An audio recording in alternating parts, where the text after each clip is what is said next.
Hey guys, Mr. Crisp here. In this quick video, I'm going to talk about what we need to do, the steps that we need to take to correctly record the reference footage for the rotoscope animation we're going to create that's eventually going to be converted into an infinite looping GIF. It's not that difficult. It may sound complicated, but once you see the steps, you'll realize that you have all the skills necessary. First place that we're going to go is to Schoology, naturally. That's where you'll find your assignment located in our course for graphic design.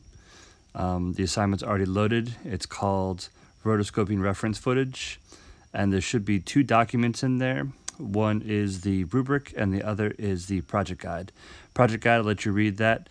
It's got detailed step-by-step instructions for what you're supposed to do.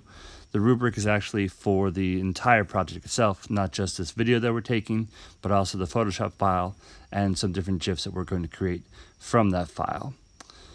In terms of resources that you're going to need, naturally you'll need your camera. Make sure you switch it over to video. You don't want to be taking still photos of yourself. Once you record your video, go ahead and import that into iMovie. iMovie's really nice software. It makes editing very easily. You'll probably have to edit your shot to crop out possibly the first couple of seconds and the last couple of seconds of any given shot. If you take multiple shots, you'll see them all here, and you just need to make sure you're picking the right one, the one that you want to work with. You can always check out the thumbnail that pops up when you play it, and once you find the one that you want, go ahead, open it up, and you can start chopping your film to make it be about 5 or 6 seconds long. Now, to give you some backstory as to why we're doing this, rotoscope has actually been around for a long time. Rotoscoping animation was used in early games like Prince of Persia, Flashback, Out of This World. It's kind of fallen by the wayside, but you might have seen some Disney movies that used rotoscope animation. Disney's actually the one who pioneered the term, and then it's used in more recent movies like A Scanner Darkly. And we are going to take our rotoscoped animation to the next level by converting it into an infinite looping GIF. You might have seen these on websites. They're very easy to stare at for a long time because they just keep going and going, and they'll never stop. So I like to do that with a running theme. Okay, so that's really good information to have. That's a good baseline for where we need to start. All that information helps us answer why we're doing this project in the first place. But now we need to focus in on how to properly record reference footage so that our animation process goes a lot smoother.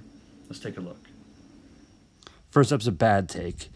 Notice that my head gets cut off, my feet get cut off, the fingers in front of the lens. It's kind of like a horror movie and that's not what you want. I mean, please keep your finger off the lens and try to keep the entire body in frame. And this is not some found footage type of Blair Witch Project type of shot. This is supposed to be a steady shot. So here's a properly shot video.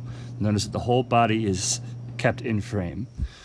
We're eventually going to take this footage and animate over ourselves. This last year we didn't do a running theme, we did a dancing theme. And it turned out pretty well. And I put it into one of my favorite videos, which is a safety dance. All of my students are joining with the cult or whatever this group is in the video to go ahead and enjoy their dancing. We got things like the floss, Millie Rock. I don't know what that guy is doing there, but we had a lot of fun with the project, and I hope we have fun with this one too. So there we go. That was a quick video about how to properly frame our video. Now we'll take that video over to Photoshop and we're going to animate ourselves running, and we'll eventually turn that into that infinite running loop that we saw on the internet. If you have any questions, remember that the activity guide and the rubric are on Schoology. The activity guide has a very detailed step-by-step instructions on how to make this all possible. So I'm looking forward to what you create.